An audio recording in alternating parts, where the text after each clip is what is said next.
इसी देश को अपने आज़ाद कराने के लिए हमारे पूर्वजों ने, हमारे महापुरुषों ने अपने प्राणों को बलिदान किया, जिसकी बदौलत हम लोग यहाँ आज स्वतंत्र रूप से अपना अधिकार प्राप्त कर रहे हैं। इसी क्रम में हमारे कॉलेज के हमारे भाई डॉक्टर संतोष पाटिल से निवेदन करेंगे कि आप अपना रोहन करें। Ya kan ini kan cara kan salah nampak, kan nongan ke kau ini cara lo tahu.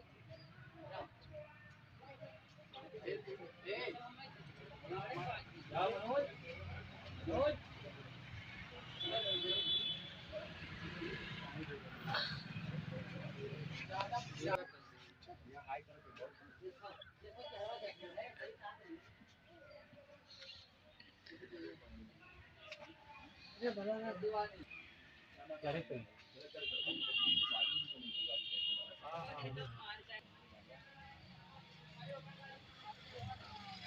छोड़ो कौन दी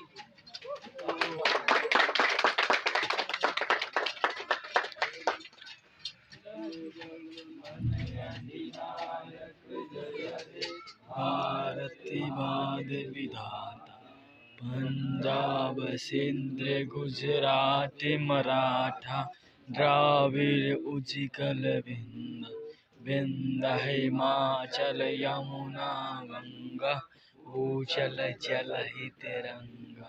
जब शुभ नाम जागे, जब शुभ राशि से मांगे जाए, जब जय गाता जन गण मंगल नायक जय है भारती भाग्य विधाता।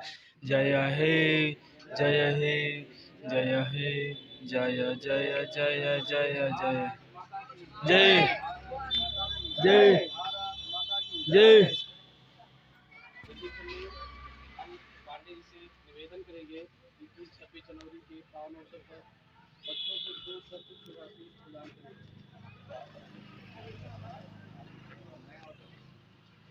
जैसा कि आप सब जानते हैं कि आज के दिन संविधान लागू हुआ है ना। आज़ाद तो हम 15 अगस्त 1947 को, लेकिन संविधान आज के दिन लागू हुआ।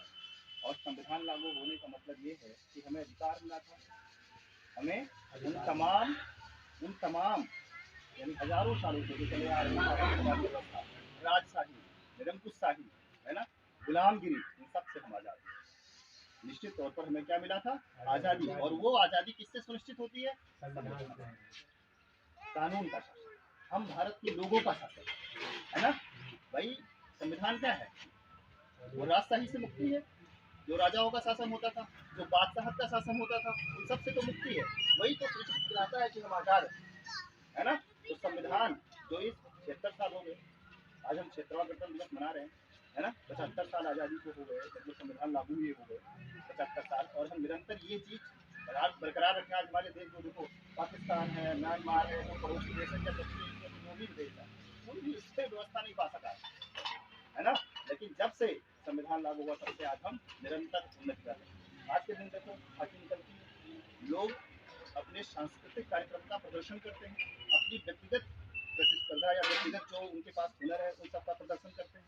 करते ही नहीं करते हैं। ये क्या है? ये आज़ादी को दिखाता है, ये हमारे प्रोग्रेस को दिखाता है। ये आज के दिन हमारी भारत सरकार, आपको पता है कि 26 जनवरी के दिन जहाँ पर राष्ट्रपति तिरंगा फहराते हैं, वहाँ आप देखते हैं कि तमाम झांकियाँ निकलती हैं, प्रत्येक राज्य का प्रदर्शन होता है, दिखाता है कि हम कितना तरक्की किए हैं। अब तक इस 75 साल में हमने कितना तरक्की किया है। और ये कौन सुनिश्चित करता है? सिर्फ और सिर्फ संविधान, कानून का शासन, किसी एक व्यक्ति का शासन नहीं। गणतंत्र होने का असली मतलब ही है कि हम व्यक्तिगत शासन से मुक्त हो। आज़ादी यानी कि हमें आज़ादी वो मिली है, तो हम भारत के लोग सुनिश्चित करते हैं। हम भारत के लोग सुनिश्चित करते हैं कि हम कैसे जिएंगे। हम भारत के लोग अपने कानून बनाते नहीं बनाते, हम अपने प्रतिनिधि भेजते हैं संसद भवन में, और वहाँ कानून बनता है।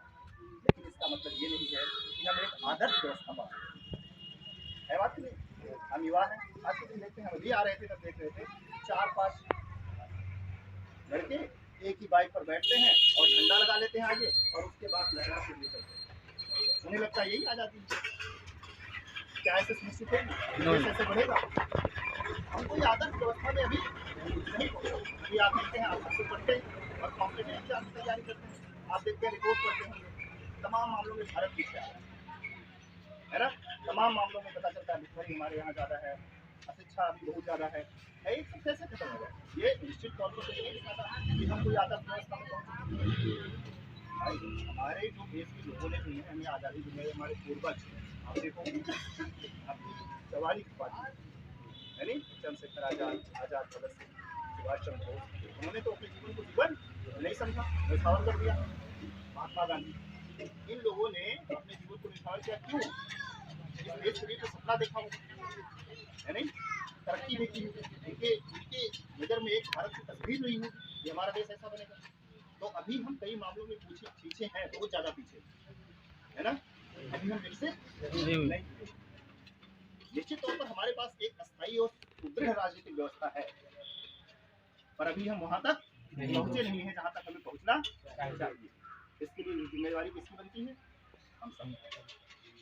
हम संवेदनशील, हम आज़ादी को असली मामले में समझें, हम संविधान को असली मामले में समझें, हम अपने जनप्रतिनिधियों को लोकतंत्र कहते हैं। जैसे अच्छा एक बात तो और है, एक हम लोकतांत्रिक भी है, ध्यान रखना। अब अक्सर लोग बताते हैं कि जैसे लोकतांत्रिक का मतलब क्या होता है? जनता का शासन, जनता के लिए शासन और जनता द्वारा शासन। ये सरल शब्दों में अब्राहम लिंकन ने बताया, है ना। लेकिन दरअसल लोकतंत्र और गणतंत्र बिल्कुल एक जैसा लगता है। लोग कहेंगे गणतंत्र क्या है, तो आज मना रहे गणतंत्र दिवस, मना रहे नहीं मना रहे, ये गणतंत्र क्या है मालूम? ये भी जनता का शासन। तो दो चीजें एक बार हमारे संविधान में क्यों आ गई? गणतंत्र का मतलब होता है राजशाही से मुक्ति। गणतंत्र का मतलब होता है जो इस देश का राष्ट्राध्यक्ष है, शासनाध्यक्ष नहीं, जो राष्ट्राध्यक्ष है वो भी वंशानुगत प्रणाली से होकर नहीं आएगा, चुनाव की प्रक्रिया से होकर आएगा। जो हमारे देश का राष्ट्रपति है वो राष्ट्राध्यक्ष है और वो भी चुनाव की प्रक्रिया से होकर आता है। जो हमारे देश की शासन व्यवस्था, जिसके पास वास्तविक कार्यपालिका है, वास्तविक शक्ति है, जिसके पास प्रधानमंत्री के पास, वो भी चुनाव की प्रक्रिया से होकर आता है, वो है लोकतंत्र। जब प्रधानमंत्री चुनाव की प्रक्रिया से आता है, यानी शासनाध्यक्ष चुनाव की प्रक्रिया से आता है, तो लोकतंत्र है। और जब राष्ट्राध्यक्ष चुनाव की प्रक्रिया से आता है तो वह देश गणतंत्र है। इसीलिए ब्रिटेन गणतंत्र नहीं है और भारत गणतंत्र है। ब्रिटेन लोकतंत्रात्मक व्यवस्था है पर गणतंत्र नहीं है, लेकिन भारत गणतंत्र भी है और लोकतंत्र भी। अमेरिका इसीलिए गणतंत्र लिखता है क्योंकि उसका राष्ट्राध्यक्ष यानी कि वहां का राष्ट्रपति और शासनाध्यक्ष एक ही व्यक्ति है और वो चुनाव की प्रक्रिया से है। समझ गए? तो आप क्या करेंगे कि संवेदनशील इस संविधान को, उसके प्रति देखो, हम अपने धर्म ग्रंथों के प्रति आस्था रखते हैं, हम अपने कोई पवित्र ग्रंथ के प्रति आस्था रखते हैं, पर संविधान के प्रति हमारी कम आस्था होती है या हम उसको अच्छे से नहीं जान पाते। जबकि सभी धर्मों का निचोड़ वो संविधान है, सबका प्रतिनिधित्व करता है। कुछ लोग अम्बेडकर को लेकर प्रक्रियावादी हो जाते हैं कि सब कुछ अम्बेडकर ने दिया है, ठीक है, इसके लिए कुछ लोग विरोध नहीं कराते, ठीक है ना। अम्बेडकर का एक बहुत बड़ा महत्व है संविधान में, अम्बेडकर ने एक बहुत बड़ा अपना योगदान संविधान में दिया। लेकिन अन्य हमारी पूरी संविधान सभा का महत्व हम लिखते नहीं है। हम भारत के लोग भारत को एक संपूर्ण प्रभुत्व संपन्न समाजवादी, है ना, देश बनाना चाहते हैं, लोकतंत्रात्मक देश बनाना चाहते हैं, पथनिरपेक्ष देश बनाना चाहते हैं, लिखते हैं ना। तो हम भारत के लोग कहते हैं, यानी हम सब का, यानी उस संविधान सभा का जिसको हमने चुनकर भेजा था, वही प्रतिनिधियों ने संविधान बनाया 389, है ना, उन सब ने मिलकर संविधान बनाया।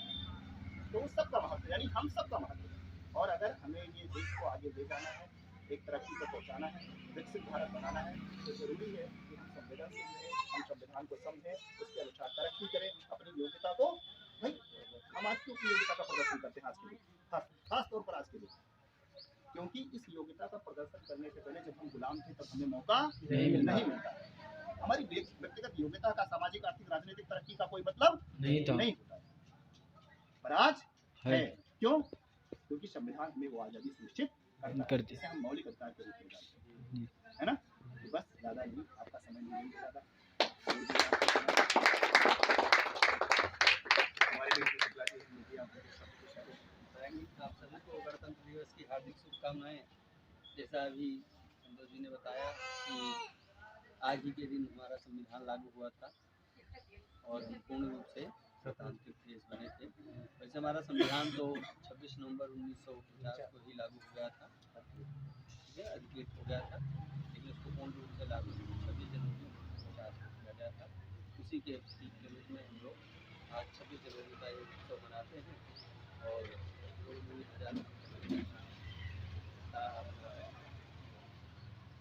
खुशी है उसको जाहिर किया है।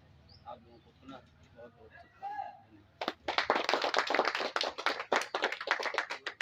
अब आप लोग चले अंदर बैठे हैं। हाँ। हमारे लाइब्रेरी में लड्डू बट रहा है। ये गोलू भाई खा रहे हैं।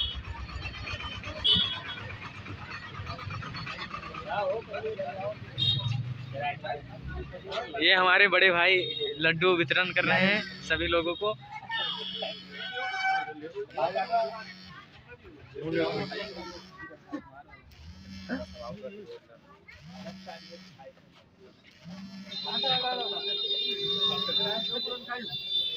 ये विकास है।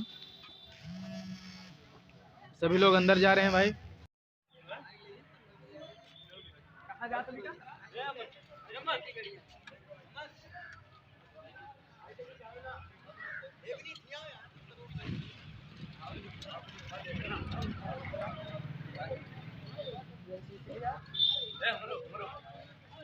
अब हम लाइब्रेरी के अंदर जा रहे हैं भाई पानी पीने के लिए।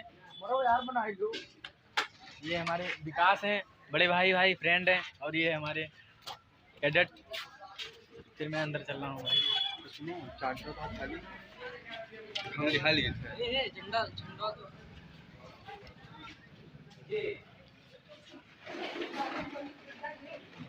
हम लिखा जाए वह जायसवाल होता है ना। हाँ पूरा बनिया